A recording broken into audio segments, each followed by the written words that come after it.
Welcome to Royal Pride. I'm Tim Rutherford here with Eastern Hancock Athletic Director Aaron Spalding. Welcome, Aaron. Great to be here. And we're back again for the fall season here to talk Eastern Hancock sports.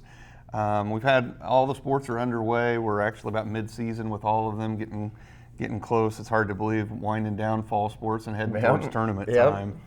But we're going to start today. Our boys tennis team, they've already had 6 matches, and I believe this weekend we play in the MEC finals. Well, first of all, tennis really should have a lot more matches. There's a lot of any of our outdoor sports this year have been, this fall, the weather has been not cooperative in any way, shape, or form. So they've actually lost several matches. This coming Friday in the conference finals will be our 3rd attempt to finish the conference. But nonetheless, they currently are 1-5. How are we? We do see some bright spots. You mentioned in the opening of the finals, we got the preliminary round. We have 4 teams in our conference that have tennis. So we've got the semifinals and the finals. The way tennis works, you've got 1 singles, 2 singles, 3 singles, and then 1 and 2 doubles. So we've got 5 spots. We got 4 of those spots are in the finals. And I do want to highlight those young men who are in the finals, and that'll be this Friday at Shenandoah, 4:30. We'll try to get it in. Cody Huff is at 1 singles. He'll be in the finals. Kagan Kendall will be at 3 singles. Then Brady Ellis and Keegan Bowman will team up at 1 doubles, and Sammy Blocker and Peyton Robertson at 2 doubles. Those will all be in there. Every one of them are against Shenandoah. So we've got 4 of those. So if we can win 3 of those 4, then we will win the conference. So that'll give us that'll be a big boost for this team. So far, kind of the highlight of Team Cody Huff, just a sophomore, has competed well at the 1 single spot. He's 3-3. So he's going out against the best player every time. So they're young. I believe we just have here, looks like we have Keegan Bowman's a senior. Ian White, who's been playing 2 singles, is a senior, but relatively young. So some good things to look forward to. Excellent. Yes, this weather has been more like spring than it has fall. Yes, it would be a bad spring. Yes. I think we had, 7 inches of rain this last weekend. Been awful. So. It's been awful. Well, and I know also there's a middle school tennis team that's playing right now as well. And they're doing well. They have some great coaching going on. Our head coach is Mike Womack, who does a great job. I think we have like 40 kids playing tennis, middle school tennis. So, and then we have Chris Harden. Was a longtime coach at New Pal, their head coach. He's got a Darwin team, so he's helping out. Chris Zelinga, who probably is the best male tennis player in Eastern Hancock history, has a boy now playing, so he's helping out. So we've got a lot of good things, and they're having a lot of success at the middle school level as well. 40, that's a bunch of kids out for tennis. I may be exaggerating, but I know it's in the 30s. Maybe we should have him out recruiting. That's right. Don't tell the small schools we'll lose our tennis coach. The next sport, we're going to go out to the course to talk about girls golf. I know that's underway as well, but weather is going to be a factor with them too, I'm assuming. Oh, goodness, yes. We speaking of conference there, we did get that in, but there we had to do that. It went, originally it was an 18-hole match planned for a Saturday. Well, that got rained out, so we had to move it to a 9-hole match on Monday, but we did get that in. Yesterday's match was rained out. Today's is already, the course is underwater. So, but anyway, they've got 7 matches in. They're sitting at 3-4. Leading the way, Jocelyn Duncan has been a medalist twice. She is a junior currently. And then Daly Pelger has been the medalist, which those of you not familiar with golf, that'd be low score on the day, was the other one that we've had. And then we've got a couple young kids also competing. Isabella Parker is a sophomore, and Shelby Jackson a freshman. And golf is one of those sports that experience really helps. So no seniors in the bunch, so they're hanging in there and hopefully continue to improve. So you're saying that once or twice every couple of years is not good for me to improve my game? No, probably your game's not I probably wouldn't want you on the squad. Though you did offer the coaching job at one point. So, one of the other girls' sports going on right now, volleyball. We had another conference match last night, so we can add another conference win in there. Had some injuries throughout the year, Yes, so yeah, they've the volleyball team has number one. They lost a tremendous amount to graduation. They had some really solid players last year that graduated. So we've had some kids have to step up, and then we've had some injury bugs hit, which never helps to some of our some of our best players have various injuries, and not to mention the MEC is probably the top small school volleyball conference in the state. So with that in mind, I think we're competing. There's been a few times where just things have not gone our way.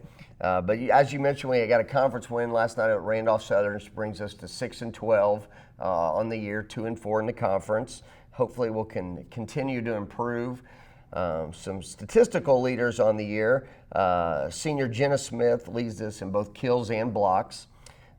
Paige Wickard, Jr., leads us in aces. She's a lefty. Haley Best, another senior, leads us in digs. And then Ariel Truitt, another senior. So I have quite a bit of seniors, quite a few seniors. She leads us in assist. The small percentage of lefties in the world, and we have 3 on the varsity volleyball team. So we're a lefty-laden group. So maybe they can start throwing some curveballs on those serves. I don't know. So yeah, of this, what is it? 5% of the world's left-handed. I don't know. So we have 3 out of 12 we've got lefties. So next up there at Southwestern, this coming Thursday, the volleyball is. So that is non-conference match, but and then we've got a week from Saturday, I believe it is, or is it 2 weeks? It's a week from Saturday. Week from Saturday, we have our volleyball invitational at Eastern Hancock, which we host an 8-team invitational. So that we've got that coming up. So what we hope is we can get on kind of a roll heading into the sectional, and I know we have some good teams in the sectional, but I don't think anybody who's unbeatable. So we'll see how it goes and see how we can compete going into tourney time. The returning state champion is not in our section. That's right. That's right. So, all right. Well, we're going to move out to the course right now and talk briefly about that, and then we'll finish this up after the break. But cross country has also been hit with the weather bug. Usually you run in the rain, but sometimes when you have a foot of water on the course, it's hard to run. And yeah, cross country, rarely, if ever, do we have meets canceled, and this year we've had 2 canceled. An invitational at Rushville, we got actually there, and actually that same day we had our middle school invitational at Eastern Hancock that it was lightninged out, basically. And then this past weekend, we were both middle school and high school was scheduled to go to Randolph Southern, but torrential downpours. I think they had 9 inches of rain or something of that nature. Basically flooded the course, so we were not able to compete then either. So weather has caused a big problem. But maybe when we come back, we'll actually talk about the times we've ran. And when Noah floated by, they decided they better cancel right. the meet last weekend. That's right. We're going to take a quick break right now here on Royal Pride. When we come back, we're going to talk about the boys and girls cross country team as well as out on the gridiron. We'll be right back.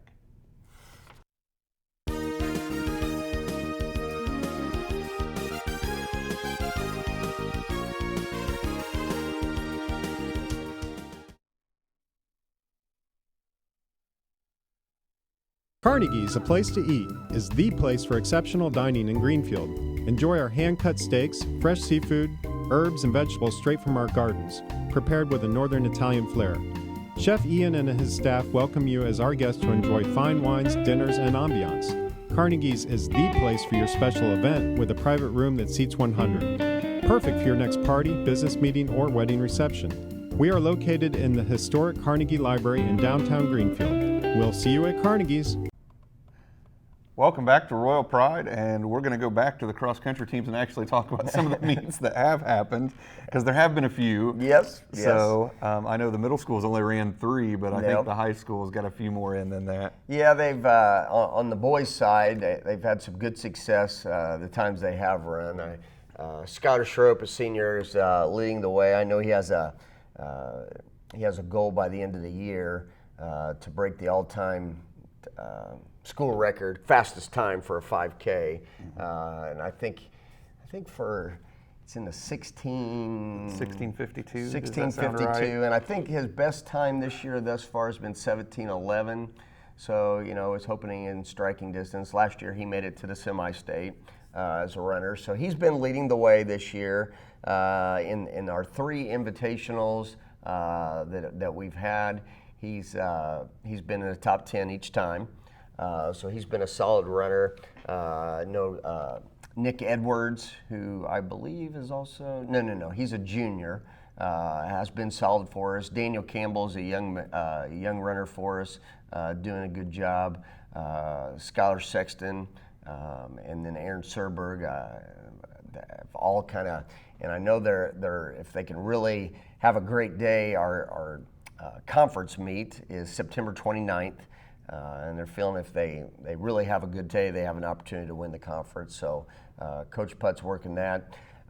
So they're doing a good job. Middle school side, got an outstanding 8th grader, Edric Miller. I know in one of the meets he had a top 10 finish. I believe he finished 4th at Monroe Central. And at the Indiana Wesleyan in the Marion Invitation, I believe he finished 14th. And I think that was just one big regardless of class. So doing a good job there on the middle school side. And the girls side, the last couple of years we've really lost quite a bit, so we're trying to replenish those. Right now the bright spot for the girls cross country team, we've got a freshman, Annie Lindsay, who's been our top runner so far. She's doing a great job, getting better each time, so we hope to see that develop and see our girls cross country kind of get back to, we had some outstanding years there for a while. They qualified for the semi-state. It's not been too long ago, which is that's a single class sport, and that's the only team in Eastern Hancock history in a single class that has made it to the semi-state. So this Saturday we host our annual, provided we don't have residuals from the hurricane, we host our annual cross-country invitational at Eastern Hancock. So if you don't have anything better to do, come out and check it out. Well, and you mentioned Edric, the middle school runner. He had 14th. There were 356 runners in that race. And I think Preston was 20th. Preston Markley is another young man. I believe he's just a 6th grader. We've got some 5th graders involved. So hopefully we've got some good things coming up with the youngins. So, yeah, I know Edric is fast. He always has been, hasn't he? Yes. So, well, hopefully if you get a chance to come out and it's not raining, you can come out and enjoy the high school cross-country team this weekend at home, and then next weekend you can come out to Eastern and watch volleyball all day long. There you go. There you go. Well, we're going to move out to the gridiron now. I know we had a really good start to the year, won our first couple. We've had some really good opponents the last 2 weeks and competed well, but right now we're sitting at 2-2. And 2-2. This way we knew this year was going to be an up and down year for us. We're playing, a lot of young kids, so you're going to have some growing pains. And now starting a freshman quarterback, we're playing several freshmen at skill positions, so you're going to have to take the ebb and flow with that. Like I said, off to a 2-2 start. Won our only conference game against Westdale thus far. Houston Swan starting for us at quarterback. Now we do have a good experienced, solid line that probably Brady Stevens, Alexander Burden leading the way there. So we're really good up front, but it's just going to take some time for those skill guys to develop.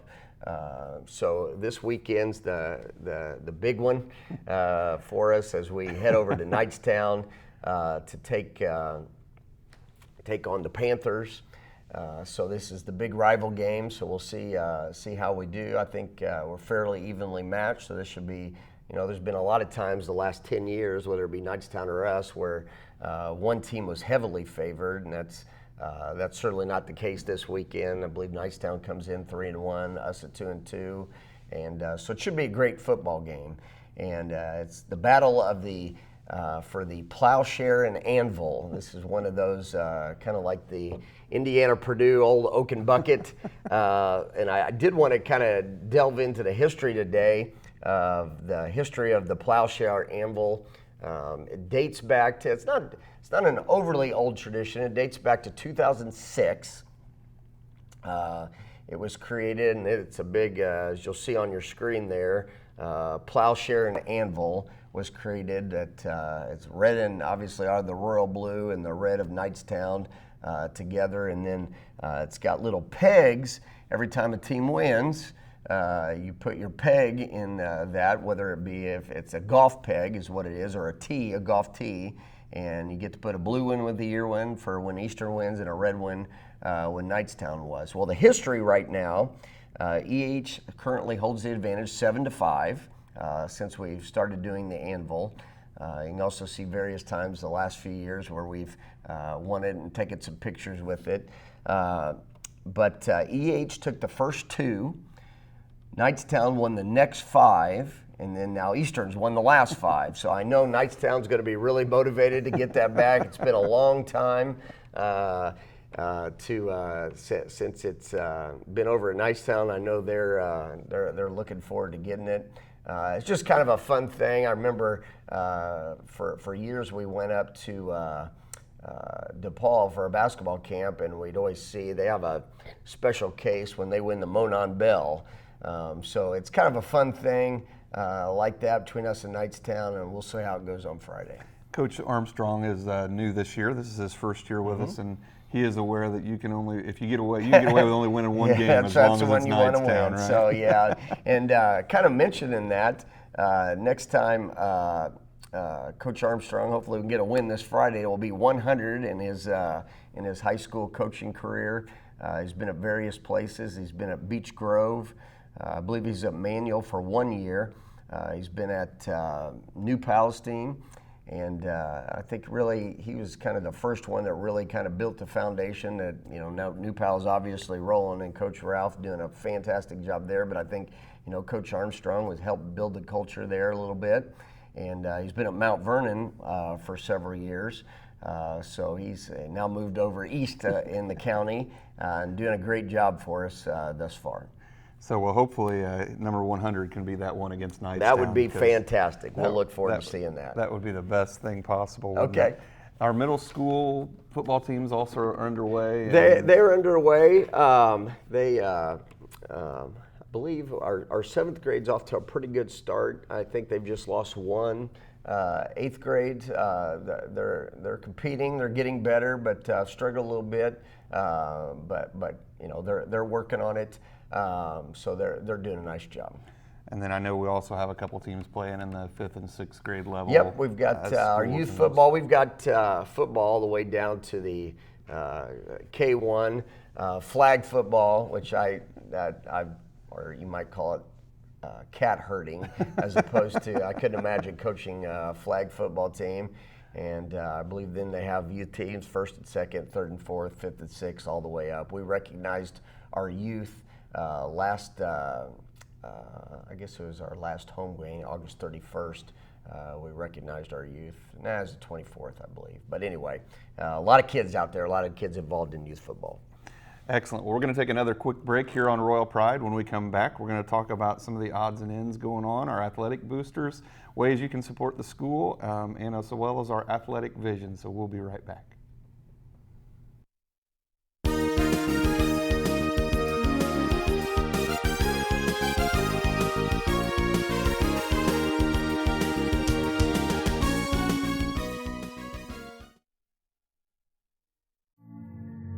A working mom who brings her best to both roles. A community-owned telecom that connects her home with high-bandwidth fiber optic. Mom can work from home with fast, reliable connectivity and be there when the kids come home. When everyone logs on, the internet connections stay fast and the family stays connected. Ninestar Connect. Community-owned. Community strong. Welcome back to Royal Pride.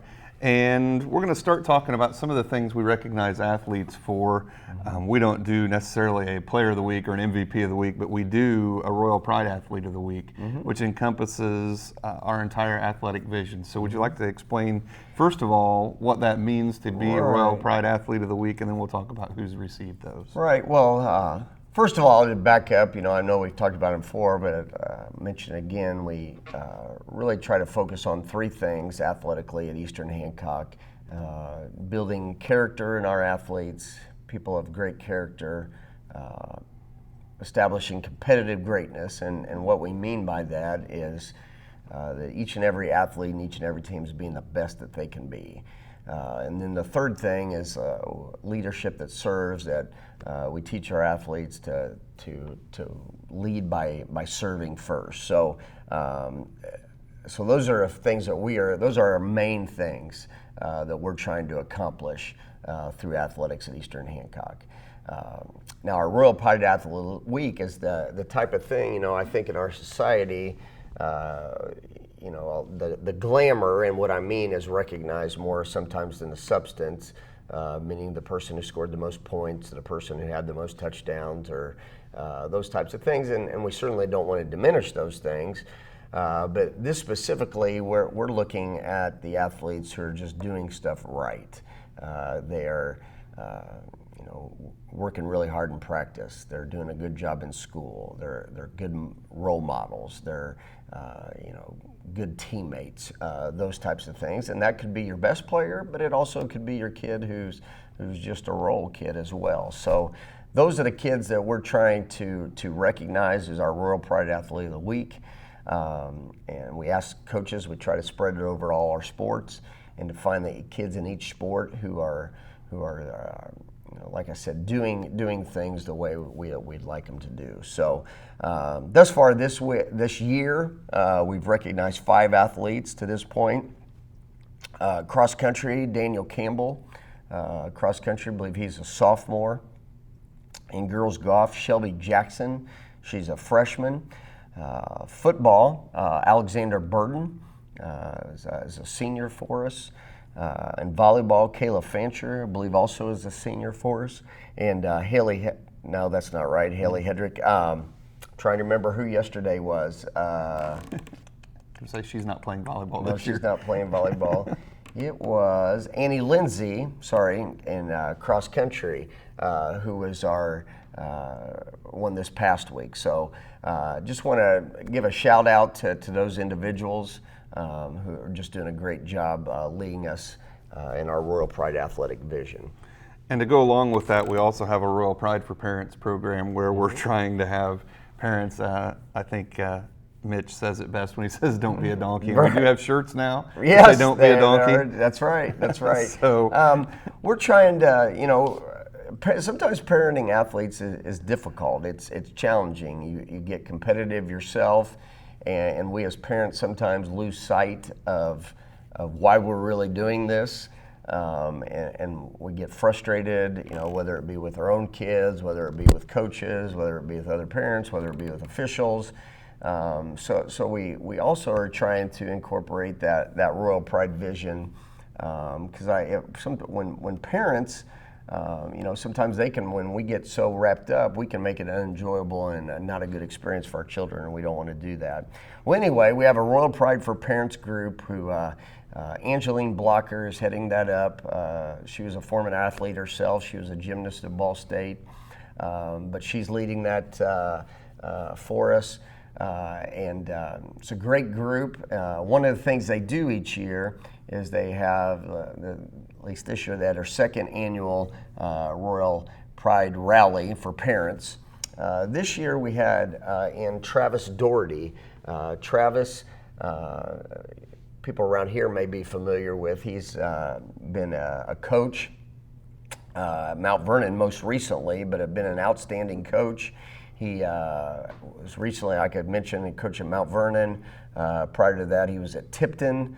I believe he was one other place that escapes me at this point. But he's been Chittard is where he was. So 3 places. He's been a very successful coach. Well, this past year, he decided he wanted to get out of it And part of that was to spend more time with his children.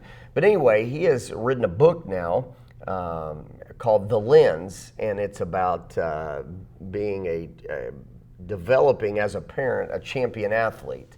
And once again, we're not talking about a champion like necessarily society would have it, meaning winning the trophy, getting the scholarship, which are all good things, but we're talking about a champion internally and building the characteristics.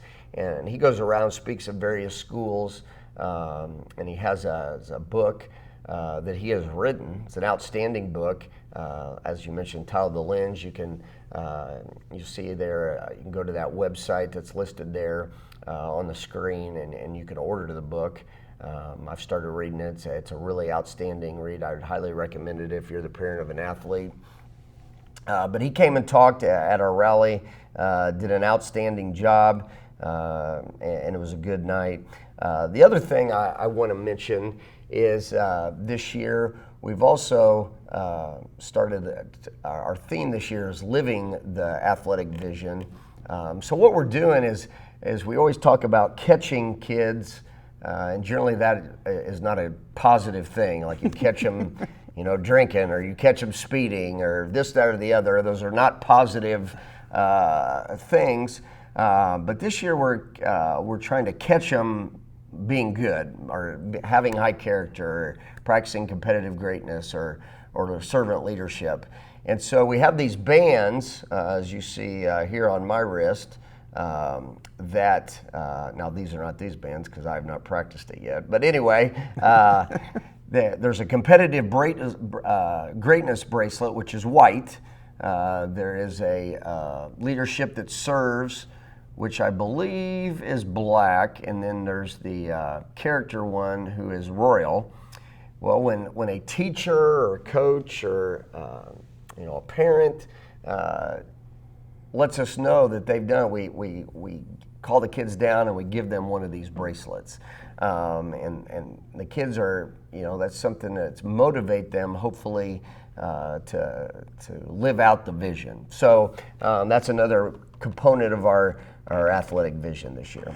Excellent. And I know we're getting close to wrapping up here. A couple of ways people can support. We have sponsorships available. You can do a family sponsorship if you have an organization or a business. We have business sponsorships, and maybe the most important thing is at the home football games. You get a pork burger. That's pork right. burger. So that's our boosters do an outstanding job for us, supporting us financially. So yeah, whenever you get a chance to support that, we'd greatly appreciate it. One other thing I want to mention before we close here, as part of our vision, each of our teams, we want them to do a service project. I've had a few of those already this fall who served. Girls volleyball just this past Saturday volunteered all day long at the Fish Fry in Charlottesville, which is a fundraiser for the Lions Club, I believe. But they went and gave their time, and the great part about it is I think they really enjoy themselves as well as they're serving. Boys basketball, we had some of our boys go over and deliver some canned goods to the food pantry a couple Saturdays ago, so did that. And then we have a lot of our athletes will go to the Nameless Creek Youth Camp over fall break, which is south on 300, south on 600. South of 40 there as a camp for youth. They'll go and serve their time doing various projects there. Excellent. Good to see kids doing great things, so even outside the athletic realm. So thank you for your time, Coach Spalding and Athletic Director Spalding. And that's it for our first show this year. We're going to have several more. We'll see you every month here on Royal Pride, and we'll close with a big Go Royals.